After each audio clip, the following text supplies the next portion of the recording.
We are talking about something that I said, this sounds quite sedate and civilised, this sport, but apparently not. This is walking football. We'll talk more about that in just a moment.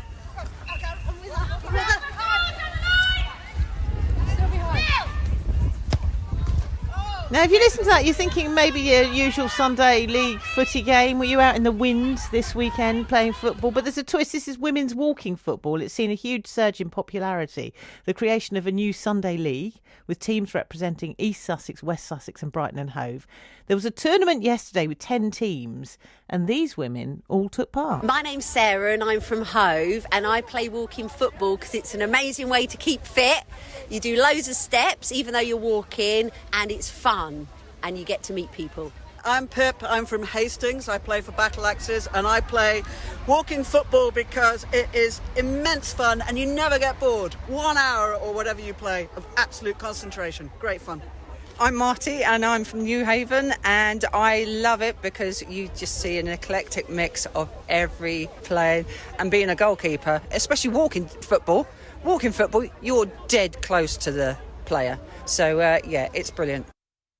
Right, in this studio, I've got Dave Bridges, who's the organiser of the Southern Combination Walking Football League. Also, Vanessa Hood, the founder of the Socialball women's walking football team based in Brighton and Hove, and teammate Romola Manoka, who also is involved. Thank you so much for joining us in the studio. Really good to see you all. Lovely to be here. Right, I like the name Social Ball, which indicates that maybe it's more about socialising than it is about sport, or is it fiercely competitive? Well, a bit of both, to be honest.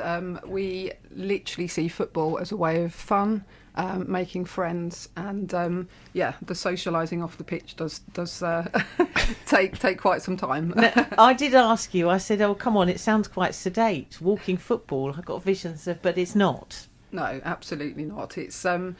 It's you can walk very fast actually, and like our teammate said earlier, you get lots of steps in. So it's a really good exercise, but safer than running. I did hear the word fun coming up a lot.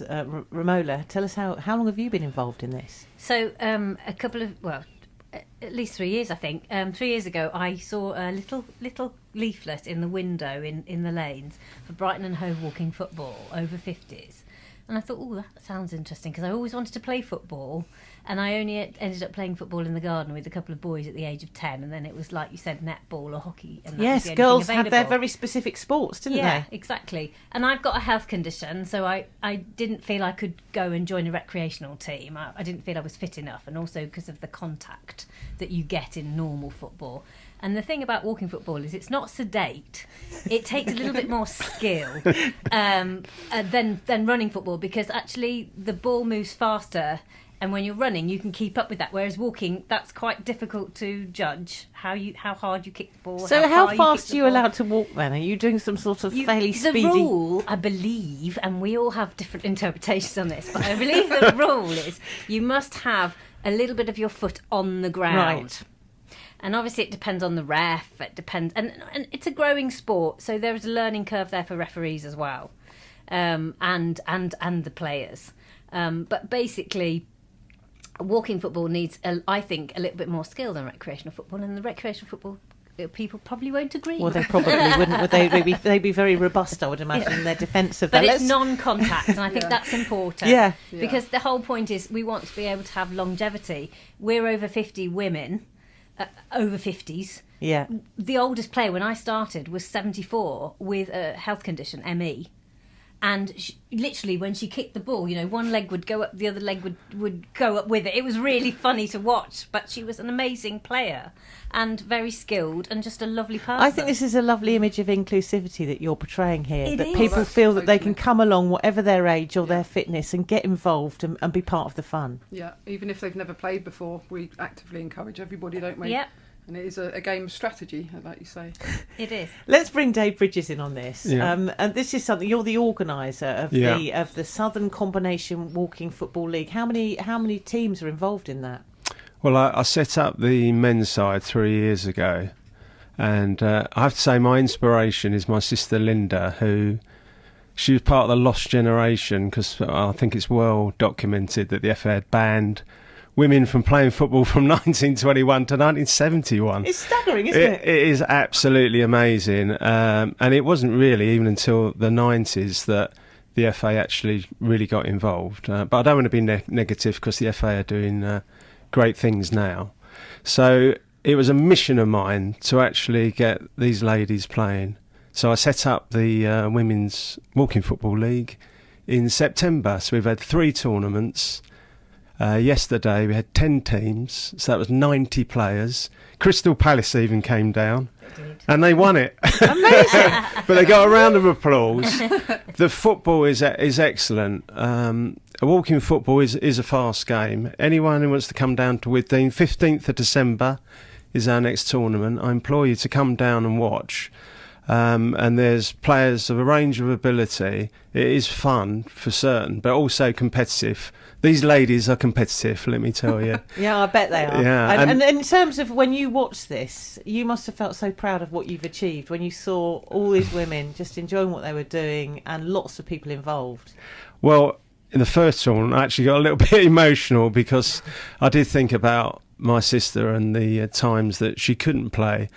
She now lives in America. She's coming over in January, so I'm hoping that she comes. And she had 2 hip replacements, so whether she plays or not, I'm not sure. But to see these ladies play, it was inspirational, and I did feel proud. But it was just so important. I feel that they're given a place to play and enjoy a great game. I think so often we think sport's not for us, or that we're not good enough, or we don't know the rules. And actually, sport has so many benefits. It's the social element, it's the mental health element, Absolutely. It's the physical, and everyone should have access to that. They certainly should. I mean, the mental side of it is incredibly important. I think when you play in a team, you begin to share your emotions and what's happening in your life off the pitch. And as Vanessa said, the social side is important. And I'm sure the ladies are very good at that, actually. I do detect, though, a little bit of steely competitiveness in both Vanessa and Romola, though, here. Now, tell us, how did your team get on yesterday? We did very well, actually. We actually fielded 3 teams yesterday, 2 in the first couple of competitions. So that was great for us. I think we came 5th, 6th and 7th, so mid range, which was brilliant. And we go for fun. As you know, it's very inclusive. We have a whole range of abilities. Many people have disabilities, but we just have fun, honestly. So anyone listening, as long as they're over 50, actually over 40. Right, so okay. this particular league is over 40, but when Romola started, it was over 50. So a wide range of ages, which is lovely. Absolutely, yes, yeah. Competitively, it's over 40. Otherwise, anybody can come along, at any age with any disability or any ability. It's literally for everybody. There will be no harsh trial. Absolutely not. No, immediately we all just start chatting and laughing. We have great fun. To be honest. And do you train on a regular basis? Yep. So we train on a Monday evening in Portslade and a Friday lunchtime in Portslade. And our Facebook page is Socialball Walking Football, if anybody wants to reach out to join in with us, because we welcome new people all the time. And Dave, it sounds by the time your sister comes to visit, this could have got bigger and bigger. We might not have enough space. No. We play at the new 3G pitches at Withdean Stadium, so at the front there. They're really good, actually. But it is growing, so... At the moment, we booked the pitch for 4 hours, all 4 pitches, but we might have to book it for a day, I think. And if anyone wants to find out more, are you easy to find, get more details? I am easy. I'm chairman of AFC Vardinians Football Club, so if you can find me through there, just Google AFC Vardinians and there's a contact page on our website, or leave a message on Twitter.